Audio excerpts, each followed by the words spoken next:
Já pensou chavecar uma pessoa e quando descobrir aquela pessoa tá aplicando um golpe em você? Vamos entender um pouco mais sobre o golpista do Tinder.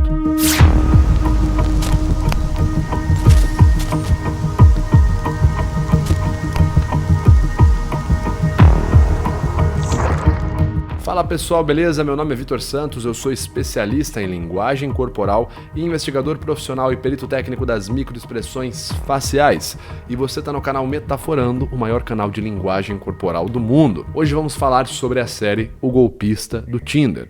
Como que ele aplicava os golpes, o que está por trás da mentalidade do golpe e como que a vítima lida quando ela é enganada. Já pensou? Você está lá chavecando uma pessoa no Tinder, você sai com a pessoa, fica com ela e quando você menos percebe, tá sem grana nenhuma. A pessoa limpou teu dinheiro. Como será que isso acontece, né? Antes da gente falar sobre isso, quero te convidar para se inscrever aqui no canal Metaforando agora. Só clicar aqui, você já vai passar a estar vendo vídeos sobre o comportamento não verbal, emoções, sobre como entender as pessoas ao seu redor. Então já se inscreve, curte e compartilha também esse vídeo que me ajuda bastante. Dito isso, vamos entender um pouco mais sobre o golpista do Tinder. A série documental O Golpista do Tinder foi lançada no dia 2 de janeiro na Netflix e em menos de uma semana já alcançou o top 10 produções mais vistas pela plataforma no mundo. Na história desse documentário temos Simon Leviev, que na verdade se chama Simon Hayut. É um israelense que fugiu do país após passar a ser procurado pela polícia local. Com um perfil atraente no Tinder, esse tal de Simon começava a conversar com as vítimas. O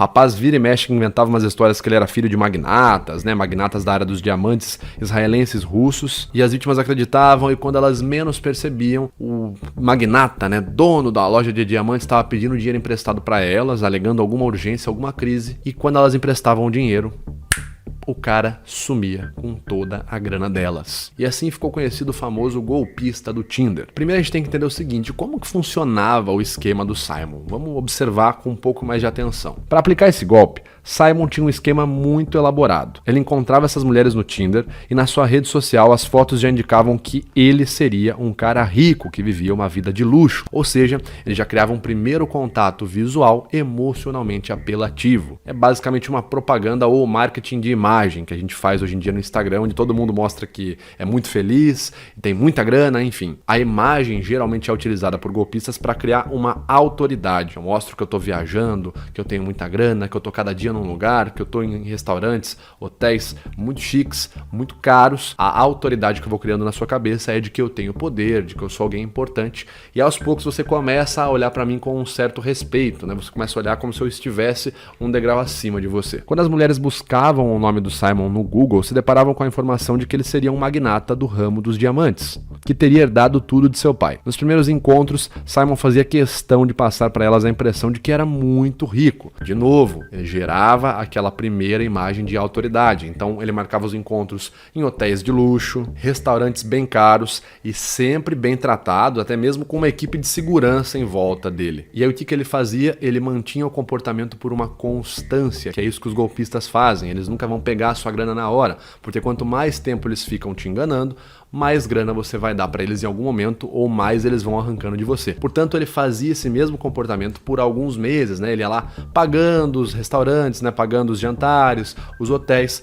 para aquelas vítimas, para elas irem criando cada vez mais confiança. Isso é muito importante. O cara que vai te aplicar um golpe, ele vai com o tempo ganhar sua confiança pelo apelo emocional. Ele nunca vai explicar muito bem o que ele está falando, a origem da onde ele está tirando aquela grana, mas ele vai sempre deixar você com um apelo emocional muito forte e positivo em relação a ele, ou ela, se for uma golpista. Bom, passado algum tempo desse comportamento, as vítimas já acreditavam nele e ele nunca tinha pedido sequer um centavo para as mulheres. Simon, então, aparecia com uma história mirabolante para executar o seu objetivo. Ele alertava as mulheres de que estava correndo um sério risco. Ele dizia que seus inimigos no ramo dos diamantes estavam ameaçando a vida dele. E olha como é trabalhado o emocional. Primeiro eu crio um emocional positivo, eu crio o link com as minhas vítimas no emocional positivo, tá certo? Eu dou ali um estado, um gatilho de abundância. A menina sempre quis ir em tal restaurante, eu pago. A menina sempre quis viajar para tal cidade, eu pago. Crio um gatilho mental de abundância e logo em seguida eu crio um gatilho mental de escassez. Olha, tudo isso aqui, essas viagens, hotéis, vai acabar porque eu tô sendo ameaçado e eu tô ferrado. Quando eu crio esse gatilho emocional de escassez, automaticamente eu já conectei a pessoa comigo. Ou seja, ela já está disposta a sair desse gatilho, a fazer alguma coisa para que esse gatilho de escassez saia da cabeça dela, para que ela não fique com essa sensação de escassez. E aí que ele começava com qual discurso? Ele dizia que por questões de segurança, a sua equipe não estava autorizando ele a utilizar cartões de crédito para não ser rastreado e não ser morto. E aí então que ele começava a pedir o dinheiro das mulheres. Ele pedia emprestado para essas mulheres que até então, como a gente explicou, não tinham nenhum motivo para desconfiar dele e tinham um gatilho de abundância muito forte. Ele falava sobre esse gatilho de escassez e que ele precisava basicamente de uma graninha rápida para resolver um problema e logo ele já poderia estar em segurança e novamente com essas mulheres, em hotéis, restaurantes chiques, enfim. Ele construía toda uma elaboração narrativa para que as vítimas se sentissem realmente importantes e caramba, vou ser eu quem vai ajudar ele, né? Serei eu a pessoa a ajudar ele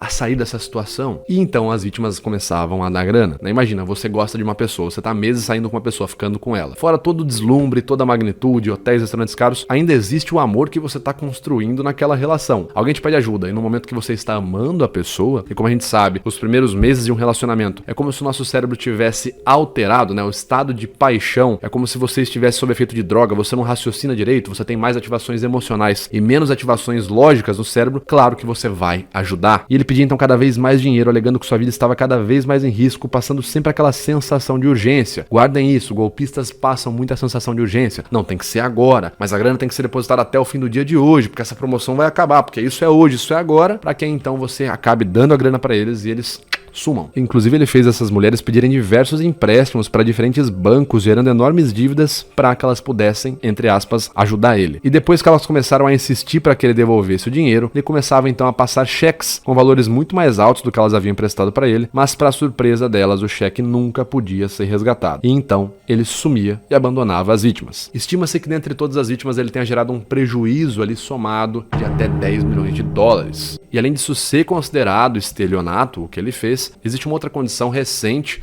comentada chamada de estelionato emocional. Para me ajudar, nós temos a perita facial e estudante de direito Giovanna Menoncello para explicar o que é o estelionato emocional. E aí, Vitor? Essa conduta do golpista do Tinder pode ser caracterizada como estelionato sentimental, também conhecido como estelionato emocional ou afetivo. O estelionato sentimental vem sendo cada vez mais abordado no ramo da psicologia e do direito, e ocorre quando a pessoa se aproveita de um vínculo emocional e uma relação de confiança da outra parte para obter vantagem para si, na maioria das vezes vantagem financeira. Esse termo surgiu pela primeira vez em 2015 com uma ação indenizatória proposta por uma mulher contra seu ex-companheiro, que foi condenado a ressarcir o valor aproximado de R$100 mil.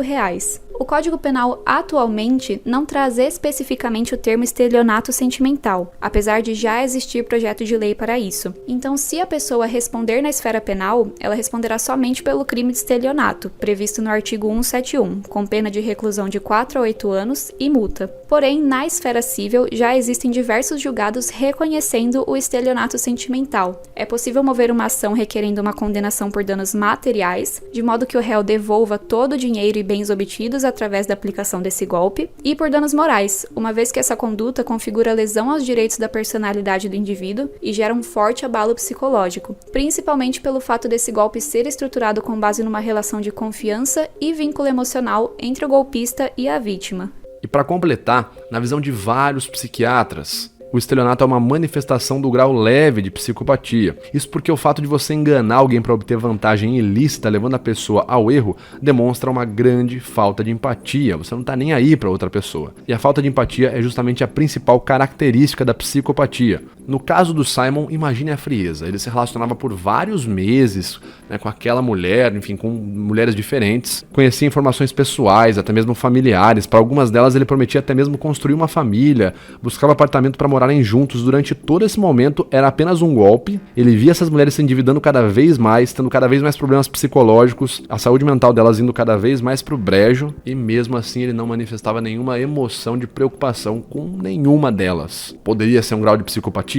Não sei, não sou psicólogo para falar. O que podemos então concluir sobre a tática de golpe do Simon, né, o golpista do Tinder? Além desse envolvimento emocional que ele criava para gerar confiança nessas mulheres, Simon fazia muito uso da manutenção da aparência. Ele se vestia, se comportava de forma que essas mulheres enxergassem ele como uma autoridade e não pudessem desconfiar do que os próprios olhos estavam vendo. E uma grande vantagem que Simon detinha sobre suas vítimas é que ele já sabia muitas informações sobre a vida delas. Ele já sabia as informações quando começava a paquerar elas, ele pesquisava sobre a vida delas, ele fazia uma pesquisa realmente de investigação social, endereço, contas, enfim. Fora as informações que elas davam para ele nas conversas, nos jantares, quando elas ficavam com ele. E aquela velha máxima é verdadeira, informação é poder. Quanto mais eu sei, mais poder eu tenho para fazer várias coisas.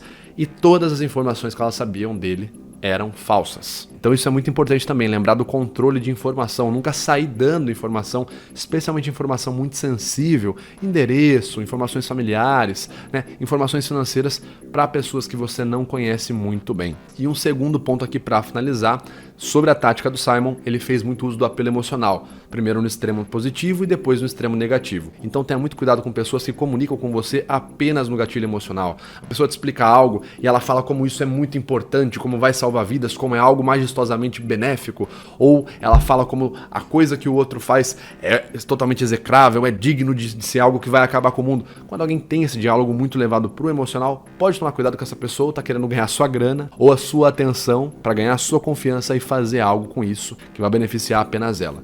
Cuidado, muito cuidado mesmo. Se a pessoa não apresenta as vias de fato, não apresenta meios sólidos, meios que não sejam extremamente emocionais para validar o que essa pessoa está falando, tome cuidado porque ela pode estar te manipulando para um fim totalmente egoísta. Dito isso, nós encerramos aqui nossa análise do golpista do Tinder e eu agradeço a presença da Giovanna Menontiello aqui nesse vídeo. Peço que você, se tenha gostado, curta esse vídeo, compartilhe também, comente quais outros casos de grande repercussão você quer ver sendo comentados aqui e eu te vejo no nosso próximo vídeo. Valeu!